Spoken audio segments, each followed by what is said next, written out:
اور army chief نے 5 ستمبر کو انٹروین کیا، اس کے بعد یہ ایکشن میں آئے. 20 دن تک تو روپے گرتا رہا، انہی کے دور میں گرا. اسمگلنگ ہوتی رہی. اب یہ کہتے ہیں کہ ٹرکوں کے ذریعے اسمگلنگ ہو رہی تھی، تیل کی اسمگلنگ ہو رہی تھی اور چیزیں ہو رہی تھیں. تو یہ تو سب پہلے سے بھی ہو رہا تھا، آج بھی ہو رہا تھا.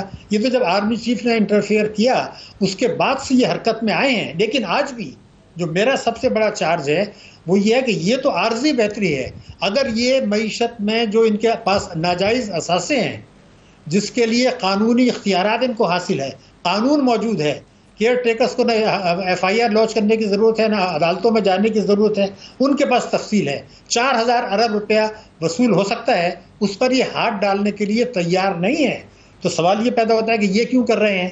کہ آپ کو پتا ہے کہ پچھلے سال کی بجٹ تقریر میں تھا کہ 3000 ارب روپے سالانہ ٹیکس کی چوری ہو رہی ہے، ہم وصول کر کے عوام کو دیں گے. انہوں نے ایک پیسہ بھی نہیں دیا. یہ 4000 ارب جو کہتے ہیں آپ کو تو ظاہر ہے بہت اچھا پتا ہے، ہم بھی تھوڑا سا جانتے ہوں گے. میں ناظرین کو ذرا اس کی تفصیل بتا دیں. جب یہ آپ کہتے ہیں کہ یہ 4000 ارب روپے کی گنجائش ہے، یہ کون سے پاور گروپس ہیں جن کی طرف آپ نشاندہی کر رہے ہیں؟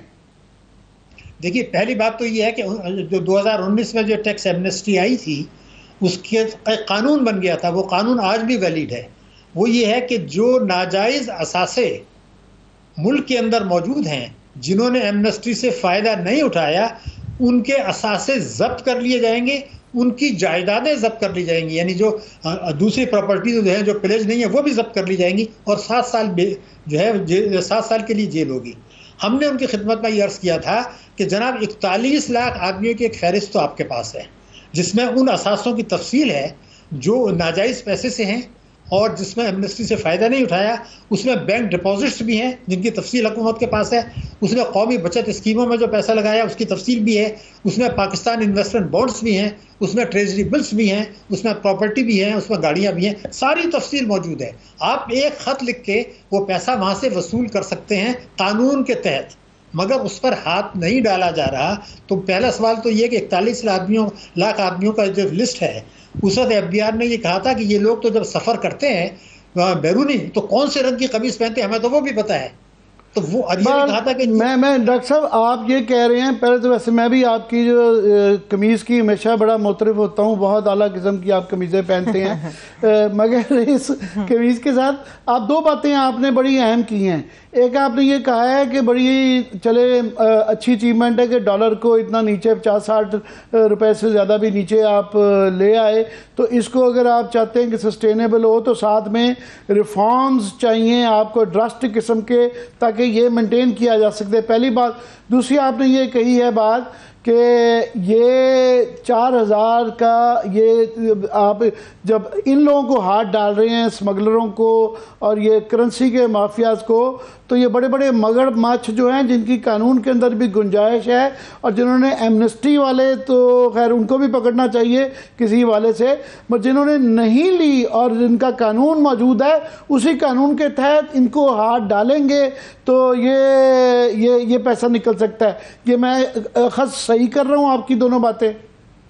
جی آپ نے بالکل صحیح فرمایا. صرف فرق میں جو اضافہ کرنا چاہتا ہوں جو میں نے نہیں کہا تھا کہ یہ جو آپ وصول کریں گے یہ پرماننٹ ہوگا، کیونکہ معیشت دستاویزی ہو جائے گی اور آپ کو آئندہ بھی ملتا رہے گا. یہ جو کچھ ہو رہا ہے میرا اپنا اب بھی یہ خیال ہے، میں کہنا نہیں چاہتا، فگر نہیں دوں گا، مگر جنوری میں آپ دیکھیں گے کہ یہ سسٹینیبل نہیں رہے گا. کیونکہ میں آپ کی خدمت میں عرض کروں میں کیوں کہہ رہا ہوں. دیکھیے ہمارے پاس جو اعداد و شمار حکومت کے ہیں، ہماری جو ریمیٹنسز ہیں ابھی اس مالی سال میں جولائی سے سپٹمبر تک پچھلے سال کی اسی مدت سے 1.6 ارب ڈالر کی کمی ہماری ریمیٹنسز میں ہو چکی ہے. 2 مہینے میں ہماری برآمدات میں 400 ملین ڈالر کی کمی ہو چکی ہے، تو 2 ارب ڈالر تو یہ ہو گئے. ابھی ہماری امپورٹس بڑھنی ہے، ہمارا تجارتی خسارہ بڑھنا ہے، کیونکہ ابھی تو امپورٹس رکی ہوئی تھی. آپ کے علم میں ہے 25 ارب ڈالر کی امپورٹس پچھلے سال رکی ہوئی تھی، اب وہ ساری شروع ہوں گی. ہم نے ڈاکٹر صاحب آج ہمارے پاس کیونکہ ٹائم تھا، میں کوئکلی آپ اس کے اوپر کہہ دیں کہ ایک طرف آج جو ہے گورنمنٹ کی طرف سے جو ہے فواد حسن فواد صاحب نے یہ نجکاری کے حوالے سے بڑے وہ بالکل کسی کو شک نہیں ہے کہ یہ اسٹیل مل PIA اور یہ ان کی نجکاری وغیرہ ہونی چاہیے، مگر at the same time World Bank کی طرف سے بڑا اسٹرانگ قسم کا کرٹیک آئی ہے کہ جناب یہ آپ حکومت کمپنیوں کے اس جو ہے نا مارکیٹ کے ذریعے کرے اور یہ شفاف انداز میں کیا جائے، اور یہ پارلیمنٹ کی سپرویژن بھی انہوں نے بیچ میں ڈال ڈال دیا ہے. تو یہ کیسے ان دونوں چیزوں کو ریکنسائل کریں گے؟ ذرا کوئکلی اس پہ آپ اپنے ویوز دے دیجیے گا. ہمیں اللہ تعالیٰ کا شکر کرنا چاہیے کہ ورلڈ بینک نے اعتراض کیا. اس کی وجہ سے میں نے اس پہ پوری ریسرچ کی ہے, پورا کام کیا ہے. یہ جو ہمارے 34 برسوں میں جو نجکاری کا ہے, یہ خسارے کا سودا رہا ہے, نقصان کا سودا رہا ہے. پہلے تو یہ کہا گیا تھا کہ اس سے قرضے اتارے جائیں گے, وہ بھی کم نہیں ہوئے اور قرضے بڑھتے رہے. اس میں متعدد ادارے بند ہو گئے. آپ یہ دیکھیے کہ KSC میں ہمیں آج تک پیسہ نہیں ملا, انہوں نے اپنے چارجز بڑھا دیے, PTCL نے بڑھا دیے. نجکاری کا عمل پاکستان میں خسارے کا ہے. اور ہمیں یہ بھی نہیں بھولنا چاہیے کہ اس وقت نیو گریڈ گیم چل رہا ہے. جو آپ غیر ملکیوں کو بیچیں گے, اگر وہ اپنے حصے سے آگے فروخت کر دے تو وہ تو کسی یہودی یا ہندو کے پاس چلے جائیں گے. صاحب بہت شکریہ. معذرت میرے پاس وقت بالکل نہیں ہے, انشاءاللہ پھر آپ کو زحمت دیں گے. ابھی فوری طور پہ ایک بریک لیتے ہیں, بریک سے واپس آئیں گے. فلسطین اسرائیل کشیدگی کے اوپر بات کریں گے. ہمارے ساتھ رہیے.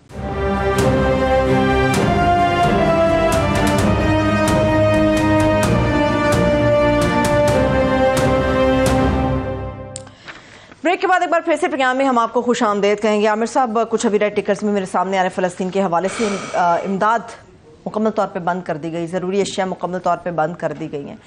کیسے سروائیول ہوگا, کس طرف ہم جا رہے ہیں, کیا نتائج اس کے برآمد ہوں گے؟ جی یہ اسی لیے یہ ہر آئے دن یہ بڑھتا جا رہا ہے, اور یہ دن بدن جو ہے یہ دیکھ لیں, یہ جو منظر رہا ہے سارا دن لوگ چلتے جا رہے ہیں. جس طرح 9/11 کی اگین اینڈ اگین لوگ وہ دیکھتے جاتے تھے, تو یہ بھی دیکھتے جا رہے ہیں, اور یہ لائیو چل رہا ہے اور یہ تھرو آؤٹ یہ چل رہے ہیں. فار ایگزامپل آج کے جو اب لیٹسٹ فگرز ہیں کہ یہ طوفان الاقصی آپریشن جو حماس کا تھا, ان کے اسرائیلیوں نے 1000 کی کیجولٹی نمبر بڑھتے جا رہے ہیں. اسرائیلیوں کی طرف سے 1000 کا فگر آ گیا ہے, اور فلسطین کی طرف سے 850 کا 830 کا فگر آ گیا ہے.